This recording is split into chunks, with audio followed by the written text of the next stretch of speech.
Okay, so good afternoon. Our foreigner project is based on Shein. The members of the group are Paola Hsu, Mónica Langenegger, Carlos Ho, and Natalia Calles.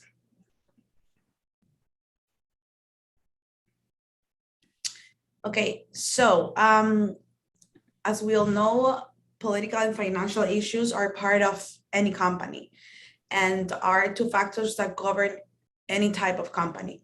So this can influence in both ways, either positively or negatively.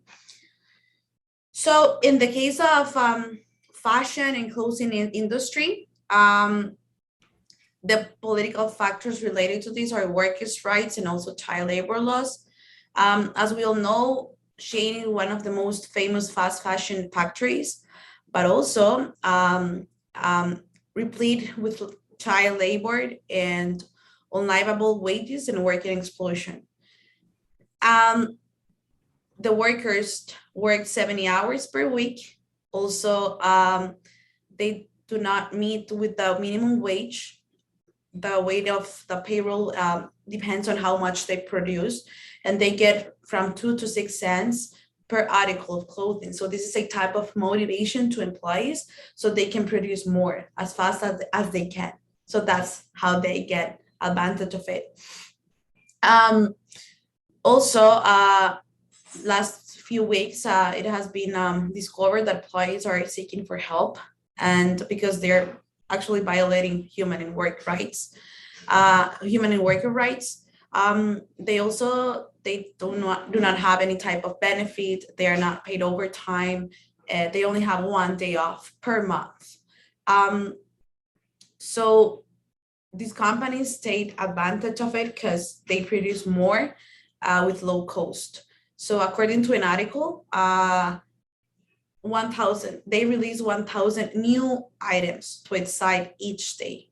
So imagine how much that could be and how much work it's behind it. So also Shein is recognized by its high volume of sales. And that's how their business model is based. So that's why employees tend to be more impacted. Also another factor related with politics, it's taxes, which is not an issue for them at all, because the cost of clothing is too cheap and too affordable that people don't care about the taxes. So their customers always keep buying. And so Shein's business model is based on buying clothes in bulk and then selling them at an affordable price worldwide. So it's based on volume.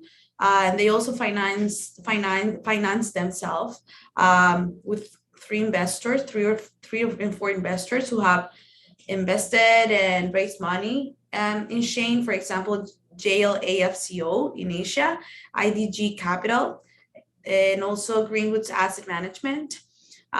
So in August 2021, the company had raised $553.4 million, and the total funding raised is $2.1 billion.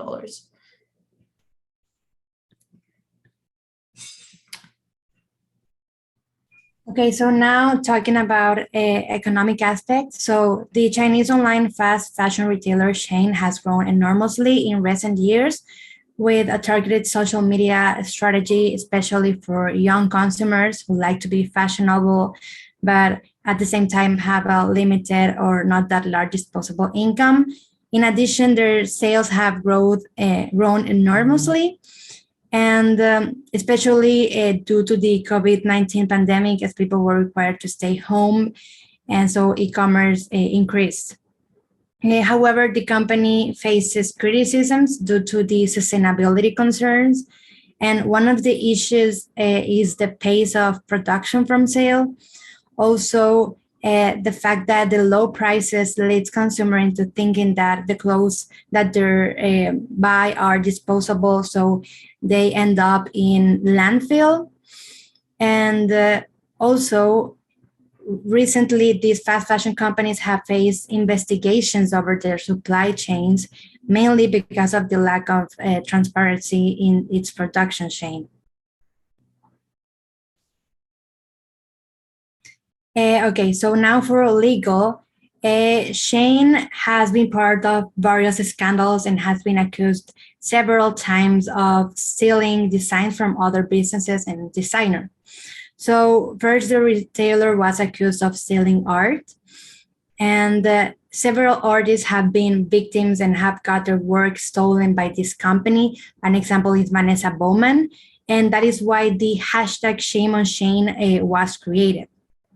Another controversy that Shein faced was in 2020 because of the selling of a $250 necklace with a swastika design in it that is a Nazi hate symbol.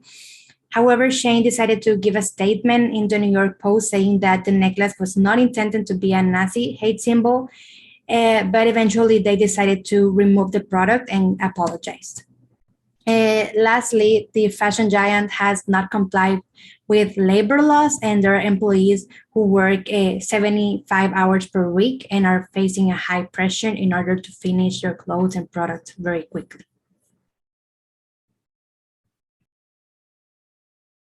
Okay, so I'm going to be talking about the social and cultural aspects about Shein and its sustainability.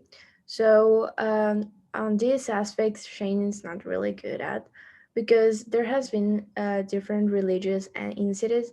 So it's related to cultural incidents.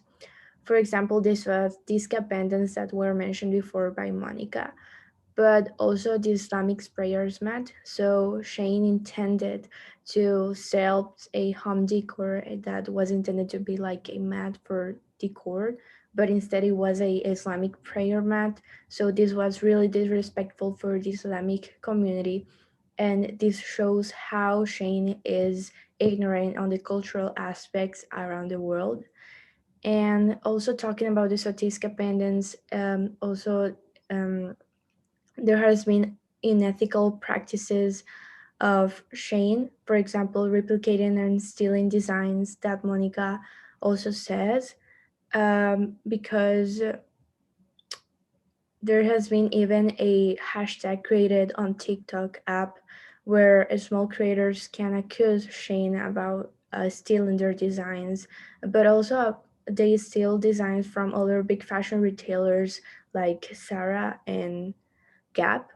And also there's Shane is really known about its poor working conditions. There's also have been labels on the clothes saying SOS or help me and some things like that. So there's rumors that they use child labor. Now, if we talk on the ecological aspect, we can say that Shane used what is called greenwashing. So technically is a mask. So they say that they care about the environment, but in reality, it's not true. It's just a mask for saying and claiming their sustainability on this aspect. So first they say that they are ISO certificated. ISO is a nonprofit organization that provides standards about safety and quality of products. But the thing is that ISO doesn't provide certifications. So obviously it's not something that it's true. Then they claim to manage environmental events, so to slow the practice to use plastic. But the truth is that if we want to go to that event, um, Shane is going to give gift cards, and so in reality, it's not a way to care about the environment, but a way to have more clients. Now, if we talk about the adverse environmental effects, for example, there is the level of chemicals that can be really harmful for the environment, but also for humans. Also, toxic materials like dyes, and also the majority of clothes of Shein are made with polyester, and polyester is made from fossil fuels or plastic, so it's also really bad for the environment. And also because it's low quality product, so we know that that product is going to be thrown away in a short period of time. And also because Shein uses plastics bags for everything, for delivering all of their clothes and objects and items they sell. Thank you.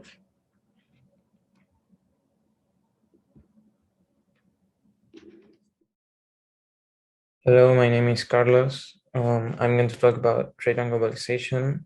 So the first point here is Shein's growth was in part thanks to the treaty that was signed in 2020 that allowed a trade agreement between China and United States. So this allowed Shein to expand into North America since they can open their first warehouse in the USA. Thanks to this warehouse, it was easier for Shein to ship their products to the consumers in this area and also to Latin America, where the brand is beginning to becoming more popular. So the next point is Shein's product globalization. This consists on producing in countries with cheaper labor, such as Bangladesh, Vietnam, or India. Okay, so this is not concrete. This is just our rumors, but we already know how this type of companies like to work with these factories that have lower wages in these countries. Okay, so I also have to mention that Shein is now working on expanding their business and has already opened its first physical stores in countries such as USA, France, Mexico, and some other countries. Okay, so now I'm going to talk about the technological aspects in Shein. So Shein was one of the fashion companies that invested most in digital marketing in 2021. This was a very good move since the impact was great and the engagements too. So, okay, Shein used social media influencers such as TikTok, Instagram, or Facebook to reach public in each way. This means that they have promotion with these influencers. They gave their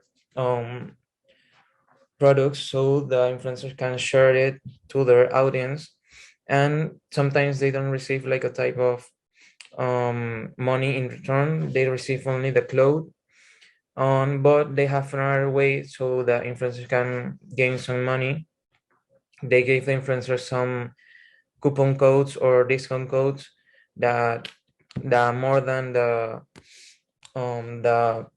users use it, the influencer receive a commission. Thank you.